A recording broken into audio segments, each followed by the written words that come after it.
Hello, hi guys! Magandang hapon sa inyo lahat. This is Jean from Asagri Channel, a faith healer, also mata reader. So ngayong hapon, natutugyan natin ng sabi ng ating mga gabay.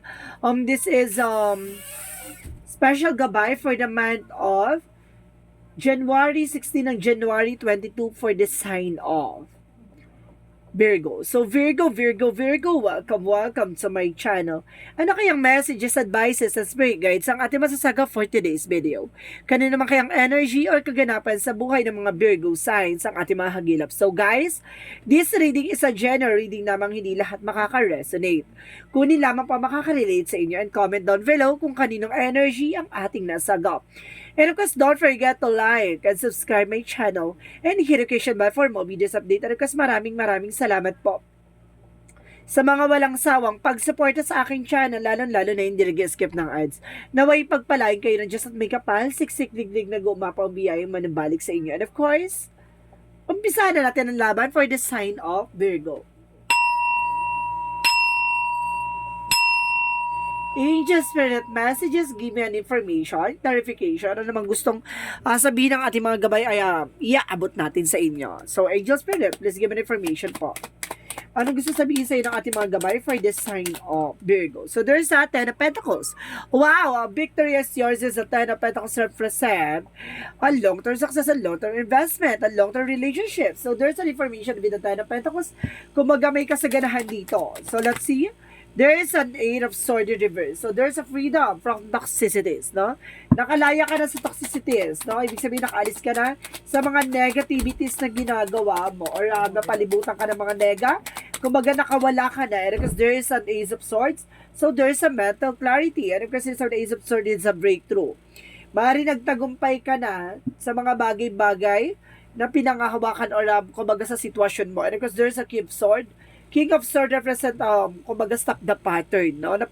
Kumbaga, pinutol mo na yung kaugnayan dyan sa mga negatibo, either sa mga taong Seven of Swords, sinungaling, manloloko, no? Kumbaga, pinutol mo na yung eksena na yan because there's a Six of Cups, so there's a fast person coming back. So, meron din ditong past person na maaaring bumalik or either, guys, kumbaga, there's a Six of Cups na represent dito ng something old, and of course, there's a reminiscence, there's a family related, no? So, let's see what is the Ten of Pentacles represent the Knight of Swords. So, there's an information that there's a success coming your way, no? Kumbaga, magtatagumpay ka dito. Let's see what is the Ace of Swords in reverse. And because there is a Two of Cups. So, there's a partnership, no? Nakalaya ka na rin sa toxic relationship. Wow! So, let's see what is the Ace of Swords. There is an Ace of Wands. So, there is a new beginnings, no? You are on the spotlight. So, ibig sabihin, nandun ka na sa tamang eksena. Nasa tamang tao ka na. Ay, nasa tamang tao ka na. And the Five of Swords, kumbaga, naging matalino ka na, because parang nagkaroon ka ng truth, no? Parang nalaman mo yung katotohanan dito sa eksena na to na, kumbaga, hindi mo kailangan magbigay ng opinions o magbigay ng, kumbaga, thoughts, no? Kumbaga, hindi siya nagmamatter dito sa tao na to. Kasi sinasabi sa'yo dito, kumbaga, mag-ingat ka sa mga bagay-bagay na kumbaga, nakasanayan mo na yung pagiging talkative or something, o pagiging openness, no, sa ibang tao. So, let's see what is the Seven of Swords. And because, guys, there's a Three of Swords. Kumbaga, there's a sneakiness or cheating lying on you na nagbigay sa'yo ng something pain, no? So, let's see what is the Six of Cups. And because there's a Nine of Pentacles, so there's a practicality. Kailangan maging practical kapag dating sa finances, diba? Yung mga tao na yan, nandiyan lang yan kapag meron, kapag wala ka na, then masama ka pa.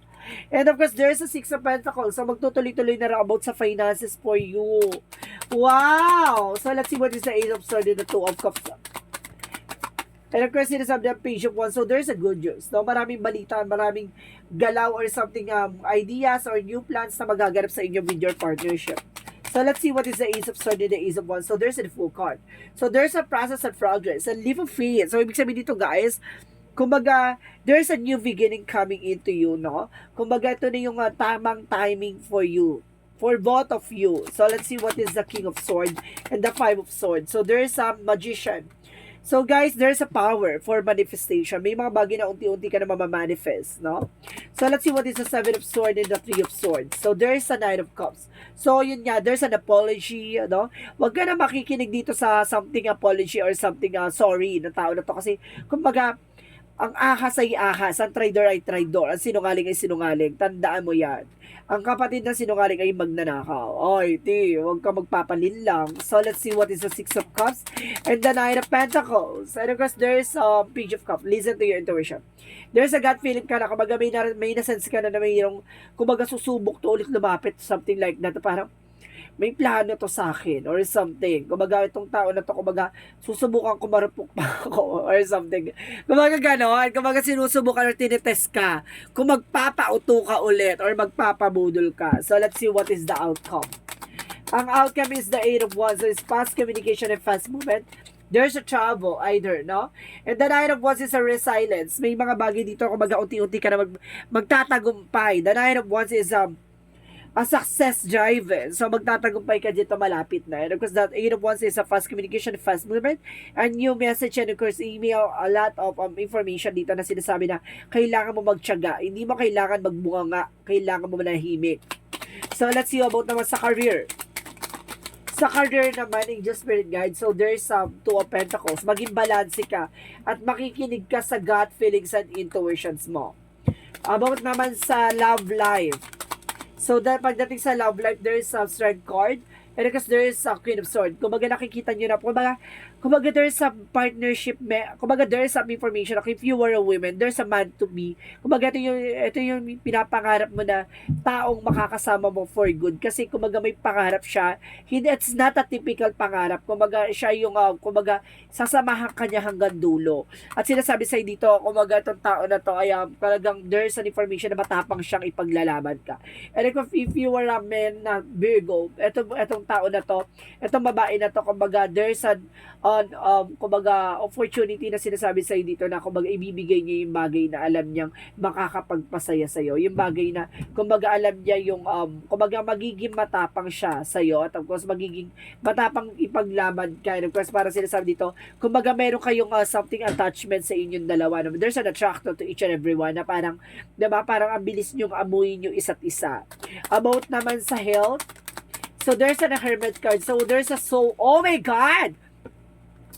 There's a spiritual and the black namin is a negative energy for black magic involved. So may gumagawa daw sa health mo, no? Kumaga sa love life sa love life and career, it's a good na for you. And of course pag tinatarget ka na nito sa finances, no?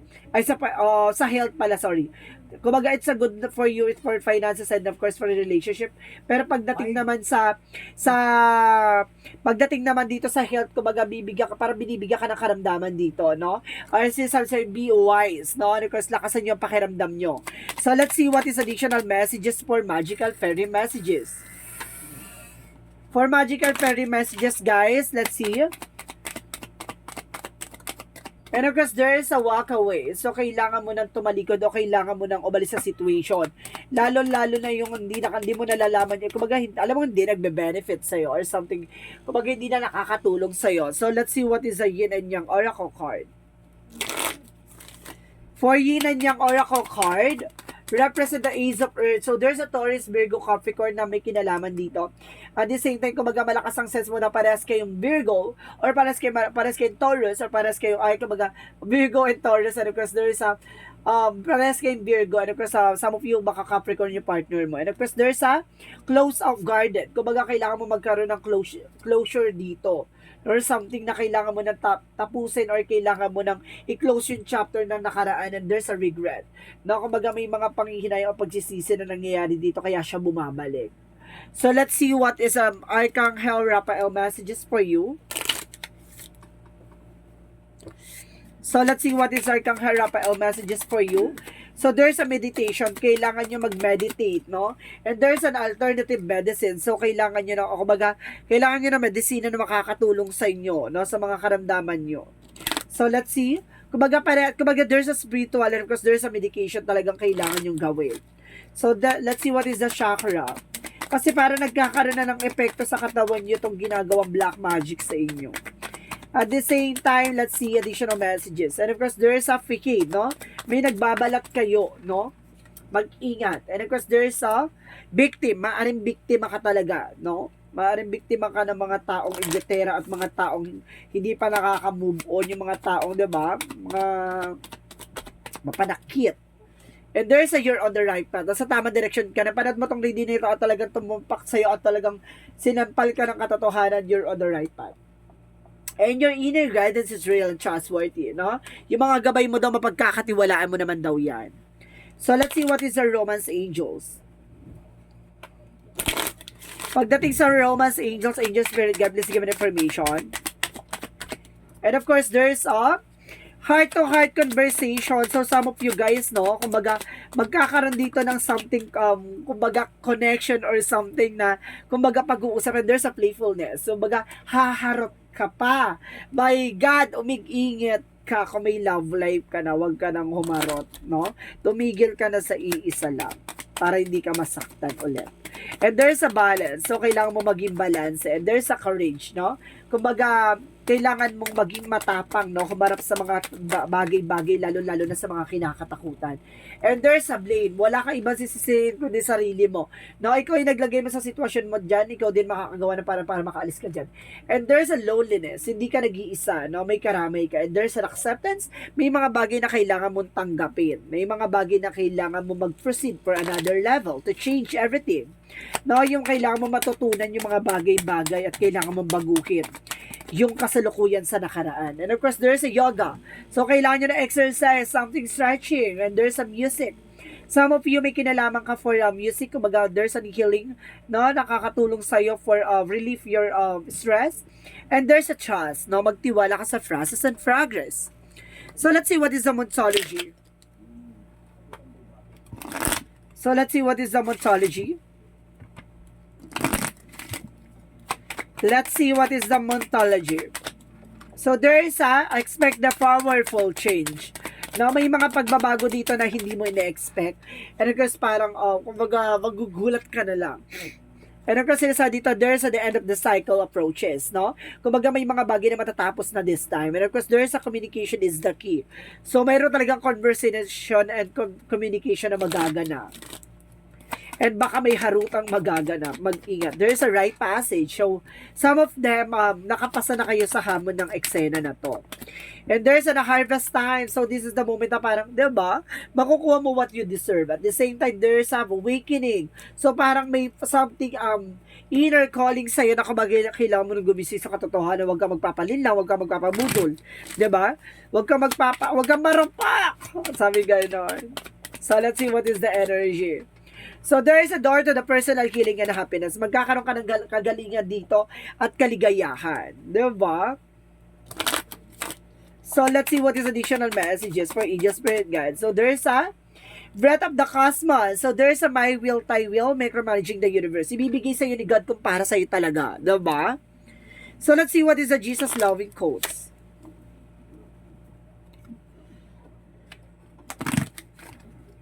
Let's see what is the Jesus loving quotes. Come to me, all you that labor and heavy laden, I will give you the rest. Na ibibigay ni God yung mga bagay na para sa'yo. Kung magabitawan mo yung mga bagay na alam mo nagpapabigat sa'yo, lalo-lalo yung nagbibigay sa'yo ng something, kumbaga worries or stress, no? Pakawalan mo yan kasi hindi yan makakatulong sa'yo. So, let's see what is Love Oracle card. Dahil there's a love reading dito, guys, no? Bibigyan kita ng Love Oracle card for today's video. No, titignan natin kung mag-move on ka ba or something information na may tungkol sa pag-ibig.